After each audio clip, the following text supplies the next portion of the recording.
everybody, and welcome back to The Mix. I'm Julie Smith, your resident lifestyle expert, and you're getting a glimpse into my lifestyle again this week because we're back in the kitchen, which is really one of my favorite spots, Phil. I love it too. Thanks for having me, by the way. Of course, of course. Normally I'm your master mixologist, but today we're gonna be doing things a little bit different. So when you're kind of just sitting around at home with friends and family, we can give you some ideas of some things to do. Today we're gonna take you on a little wine tasting with Sauvignon Blancs, rounding it out with a wonderful charcuterie board. Okay, so it sounds like the most mixing either one of us are gonna be doing today is picking out which snack is going to go with which sip. Yeah, not much homework. Right up my alley. And in all honesty, Phil, these really are two of my very, very favorite things. A good Sauvignon Blanc, and I love charcuterie. That's been actually my thing lately, is experimenting and trying to put my own together to entertain my friends with. But the best thing about it is you have a charcuterie board and it's literally right at the center of your gathering. I'm gonna be introducing you to 3 different types of Sauvignon Blancs, guys. We've got one from Oyster Bay, one from Matanzas Creek, and another one from Matua. I've never tried any of the 3 of these, which is saying something because I am a big white wine fan, including Sauvignon Blancs, but I have not tried these, so. Well, let's start with the Oyster Bay. Okay. Hand that one over to me. Oyster Bay is actually very, very interesting because Sauvignon Blanc is their first varietal that they've ever made. Okay. And it's also been known as the world's best Sauvignon Blanc. Oh, I'm about to try the world's best. That's right. Right here on The Mix. With the world's best. You're right, you're right. Yeah, give it a little legs there. There you go. Good. Oh, goodness. Nice little smell. Yeah, before I even taste it, it's very aromatic. Right. It's very, smells very citrusy or flowery even. So. Yeah, and for those of you at home wondering why we spin the bowl like that, if you will, what we're doing is we're introducing oxygen into the varietal itself, which actually brings out and highlights a lot of the tasting notes that we're going for today. That is fantastic. It is. One reason why is because these grapes are grown in New Zealand, okay, which is known for Sauvignon Blancs, mainly because of the climate there. They have extra long summers, they have more of a cooler climate that actually, you know, doesn't risk the integrity of the grape itself and also produces a very crisp, clean flavor. So that's the perfect situation for growing those particular grapes. So, well, I can tell why it's called the world's best. That is really tasty. And usually with Sauvignon Blancs, or I guess white wines in general, a lot of times, sort of that citrusy flavor you might taste in the back. I'm not saying it's bad, but you get that tang kind of in the back of your tongue. You know what I'm talking about? Little mud. Don't have that at all. Yeah, sometimes it almost stings. Smooth. This is very, very soft and smooth. That's what's great about New Zealand wines is they're known, specifically the smaller and the sweeter grapes like Sauvignon Blanc, Rieslings, things like that.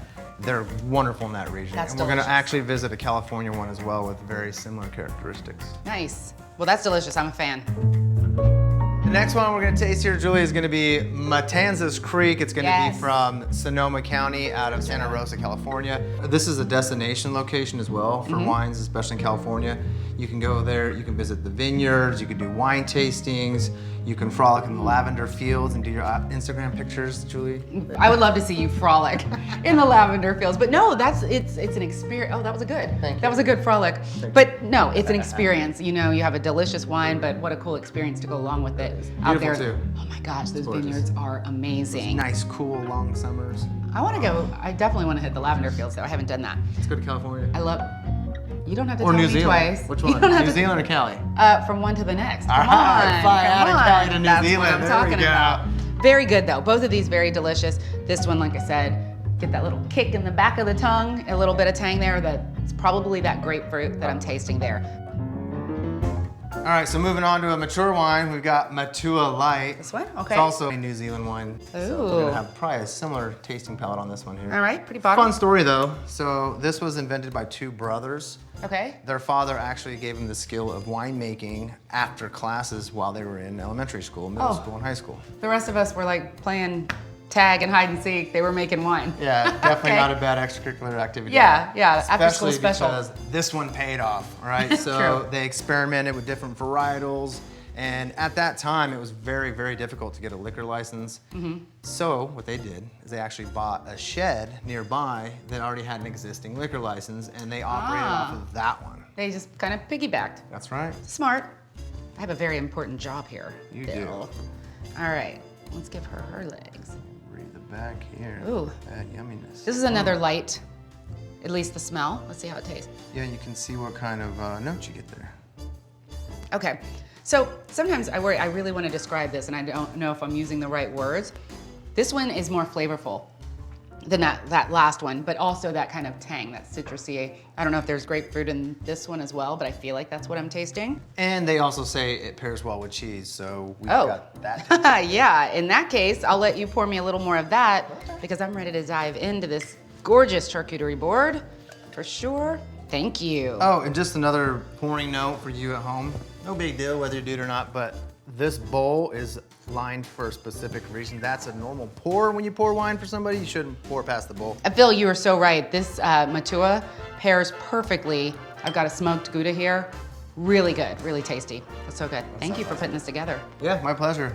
It's a perfect thing at home, guys, especially when you don't have a lot going on, or even if you do want to have a lot going on and get a bunch of people together to do this. It's awesome.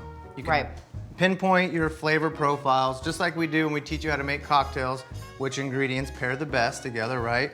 Well, here you got cheese and wine, you pair them together, find out what you like the best.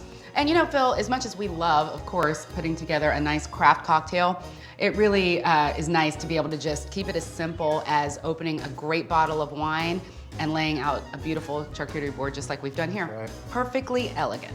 I call that the KISS technique. Keep it simple, silly. The next Julie we're gonna taste is this one right here. She's shocked. Hints of vanilla. And oh no, that's her personality. Never mind. Just make sure whenever you. I've never roboted in pairs, in tandem. But just make sure you nail that part.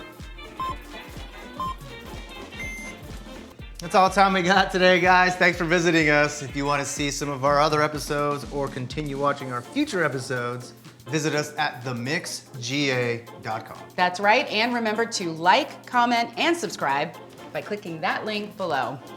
Cheers, guys. Cheers. Cheers, Phil. Cheers, Julie. Thanks for having me.